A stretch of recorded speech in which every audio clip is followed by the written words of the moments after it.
Rais wa TCCIA. Mheshimiwa Kassim Majaliwa mbunge, Waziri Mkuu wa Jamhuri ya Muungano wa Tanzania. Mheshimiwa Profesa Kitila Mkumbo mbunge, Waziri wa Nchi Ofisi ya Rais Mipango na Uwekezaji. Mheshimiwa Albert Kalamila mkuu wa mkoa wa Dar es Salaam.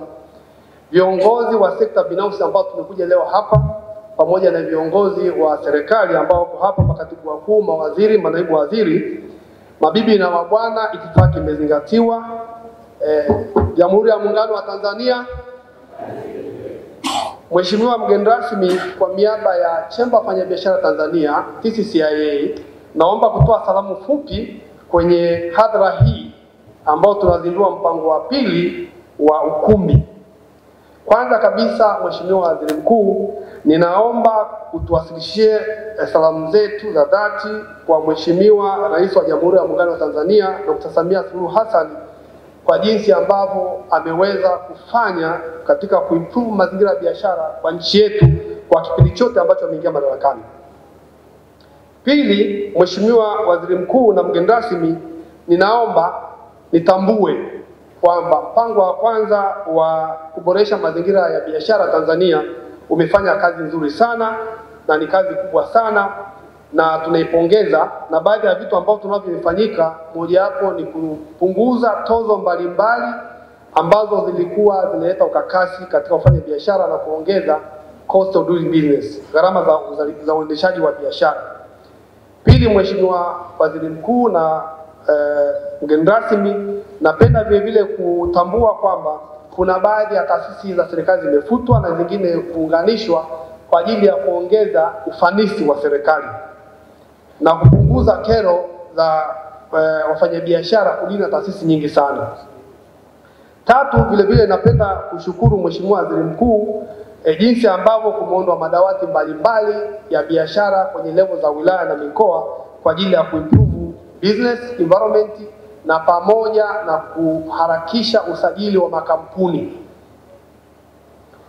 Kwa sababu muda ni mfupi, Mheshimiwa mgeni rasmi, ningependa kushukuru wewe mwenyewe binafsi kwa juhudi ambazo umezifanya ukiwa kama mratibu mkuu wa serikali kuhakikisha kwamba unaratibu serikali kuweza kuionyesha kwamba sekta binafsi ndio inatoa mchango mkubwa katika uchumi wetu na kuipa kipaumbele sekta binafsi. Kwa ufupi tu, na mwenzangu ameshaelezea hapa tayari, nilikuwa naomba niseme changamoto chache ambazo zipo ambazo sekta binafsi inakumbana nazo katika kuendeleza shughuli zao za kila siku. Moja wapo, Mheshimiwa mgeni rasmi, ni service levy. Sheria yetu ya service levy inasema kwamba service levy inachajiwa 0.1% mpaka kikomo cha 0.3%. Lakini halmashauri nyingi sana na majiji mengi yanachaji 0.3, manake the maximum. Na hii service levy inachajiwa kutoka kwenye mauzo ghafi. Kwa ukiangalia ni mzigo mkubwa sana kwenye biashara zetu. Sisi tuna propose either ifutwe kabisa au ichajiwe kwenye profit, isichajiwe kwenye mauzo ghafi. Inaumiza sana biashara zetu na tunashindwa kushindana na wenzetu.